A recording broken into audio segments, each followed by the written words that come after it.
皆さん、こんにちは。浩平です。よろしくお願いします。遅くなりましたが、明けましておめでとうございます。今日ね、11月じゃないや。今日は1月の12日に撮っています。おそらく13日か14日に皆さんの元に届いているかなと思いますが、改めて明けましておめでとうございます。2025年もよろしくお願いします。ということで、今日はですね、今年最初に何食べたというテーマでお話をしようと思います。インスタグラムの方で皆さんに質問をしました。直接聞いたこともあるので、皆さんと一緒にその話をしながら、楽しく勉強していこうと思います。まず、インスタグラムで聞いたものなんですけど、辛い麺を食べたという人がいましたね。めっちゃインドネシア人だなと思いますね。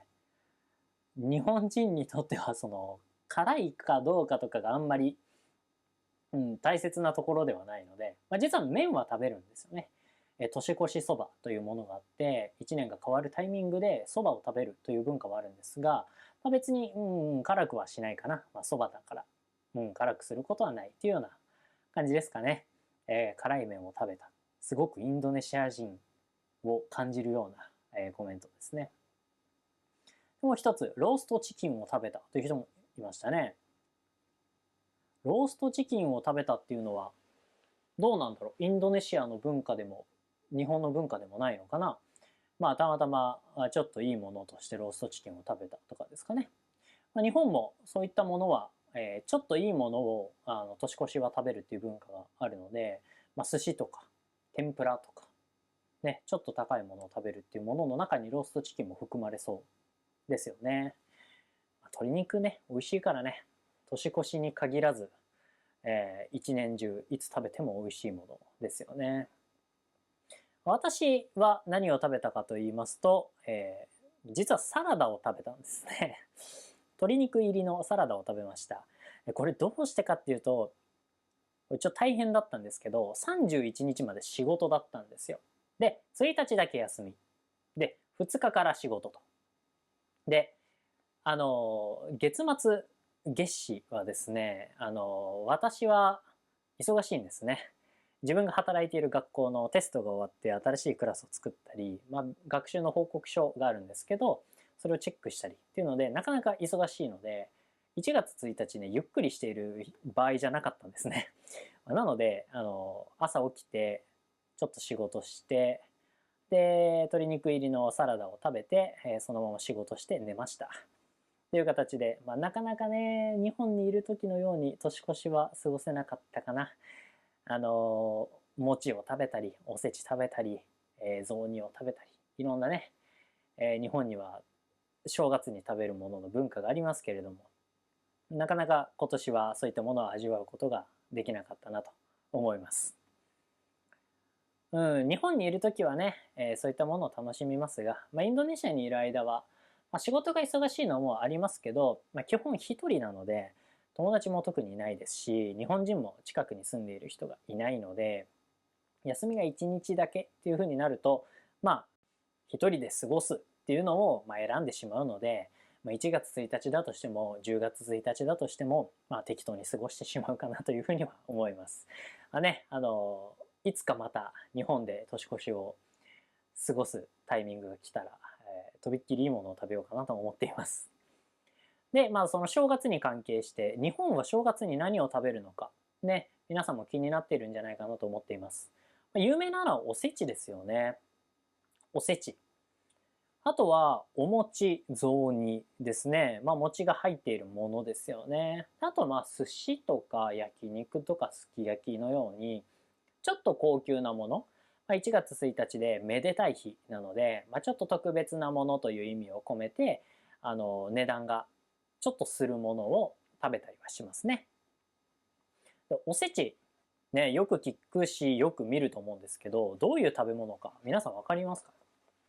おせちっていうのは、元日に年神様っていう神様を迎えて、一年の豊作、家族の安全を祈願、お祈りをするためのものですね。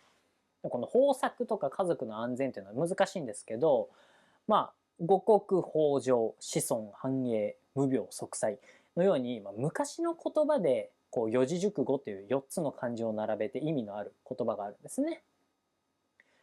つまりすごく昔にできた風習文化をそのまま引き継いでいると。で1年の最初にこう神様を迎えて、自分の仕事だったりとか家族の安全、子孫繁栄、子孫繁栄っていうのは、自分の子供とかが元気で、どんどんその輪が広がっていくっていう意味があるんですけれども、そういったものを、2025年がうまくいくように、幸せでいい年になるようにっていう祈りを込めておせちというものを食べます。で、なんでおせちなのか。おせちっていうのは本来5段の箱に入っているんですね。5段の箱にそれぞれの具材が入っているんですよ。で、それぞれの段に意味があって、それぞれの食材にも意味があります。さっき言った五穀豊穣、子孫繁栄、無病息災みたいな意味がそれぞれの食材にあるんですよ。これがね、結構面白いです。ちょっとここで話すと、ポッドキャストだとね、なかなか伝わりづらいので、調べてみてほしいです。写真付きで、勉強することができるので、ぜひ調べてみてください。非常に面白かったですね。で、1段目から4段目には食材が入ってます。普通に食べることができるんですけど、5段目は開けるんですね。5段目には何も入れない。これ面白いんですよね。どうしてかというと、神様からの福をいただく場所。つまり物が入っていては神様からの福はいただけないんですよね。なので1段目から4段目で神様に祈願するためのいろんな食材を食べると。で、最後の5段目に神様から福をいただいて、新しい年、今年でいうと2025年を良くしていこうというような意味があるようです。おせちね、店、普通にスーパーとかにもあるし、デパートにもあります。あとオンラインショップ、楽天市場とかでも買うことができますよね。いろんなところで買えるので、作るとね、すごく大変だと思います。これ文化に沿って完璧に作ろうと思うとめちゃくちゃ大変です。勉強もしなきゃいけないし、料理もすごく大変なので、ぜひ、まずは買って自分で食べて試してみてほしいなと思います。甘いものもあるし、酸っぱいものもあるし、本当にいろいろなものが入っていて、1年を始めるのにものすごくいい食べ物だと思うので、ぜひ試してみてください。あと、お餅雑煮ですよね。餅ってすごくいいんですよ。日本には。すごくいいものとして存在してるんですけど。って意味わかりますかね。餅ってすごく伸びるじゃないですか。伸びるんですよね。伸びて切れないから長生きっていう意味があるらしいです。なので1年の最初に食べて、これからの長生きを祈ろうと。餅のように長く生きようっていう意味があるみたいです。これね、すごく面白いですよね。僕は餅ただただ美味しくて食べてたんですけど、実はそういう意味もあると。実際その餅を食べれば食べるほど長生きできるわけではないんですよ。日本人だけがそういう特殊能力を持っているっていうわけじゃないんですけど、やっぱりこう食べ物とか自分がすることに意味を乗せてやるっていうのは、こう生きる中ですごく楽しみというか、生きている中での大きな意味になると思うんですよね。何も考えずにただただ栄養があるから食べるとかではなくて、これを食べると長生きができる、これを食べると子孫繁栄につながる、これを食べると無病息災だよっていう、こういう意味をかけてものを食べる、どこかに行ってお祈りをする、こういったことをすると人生が少し豊かになるんじゃないかなと。日本は、特定の全員が信仰している宗教っていうものがないので、なかなかね、いろんなものがミックスされていて、外国人にとってはもしかしたら分かりづらいものがあるかもしれないんですけれども、基本となる大きな日本の文化っていうものもあるし、いろんな文化が、混ざり合ってできている、そんな国だと思います。なのでね、宗教だけに限らず日本特有の文化っていうものもあると思うので、そういったところを一つ楽しんでもらえたらいいなと思います。ただ2024年が2025年に変わるではないんですね。今年の自分お疲れ様、来年どうする、来年こうしていこうよっていう、新しい気持ちを持っって新しい1年を進んでいく。そういった、すごくいい機会にできるんじゃないかなと私は思っています。日本はね、結構振り返り、反省、改善、こういったのがね、大好きな、人たちだと思うので、そういったところもね、もし興味があったら、非常に面白いと思うので、ぜひ自分の中に取り入れてみてください。きっと楽しいと思います。お正月だけじゃなく、いろんな祝日とかのタイミングでいろんな文化があると思うので、近くの日本人に聞いてもいいと思うし、インターネットで調べてもいいと思います。もちろん私に聞いてくれたら、頑張って調べてお伝えします。こういったものもね、含めてね、お正月、まだまだ2025年始まったばっかりです。1月の間であればね、2024年を振り返って2025年新しい1年を過ごすための目標を立てることもできると思うので、ぜひ、そっちの方も楽しんで生活してもらえたらいいなと思います。今日の、テーマは終わりですね。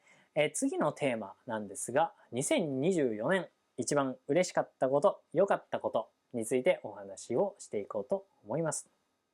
もし何かあれば、テーマであったり、いろんな経験談を私に送ってくれたらいいなと思います。このポッドキャストで紹介させていただこうと思うのでよろしくお願いします。はい。ということで、このポッドキャストですね、パトレオンの方でも見ることができます。パトレオンの方だとスクリプトを見ながら、ポッドキャストを聞くことができます。スクリプトを見ると、聴解の練習もできる、ディクテーションの練習もできる、新しい漢字、新しい言葉、文法の勉強もできます。ポッドキャストなしでスクリプトだけ見てもいいかなと思います。読解の練習にもなると思います。もっと自然なね、日本語を勉強する機会になると思うので、ぜひスクリプトの方に興味がある方は、パトレオンのスタンダードコースに参加してください。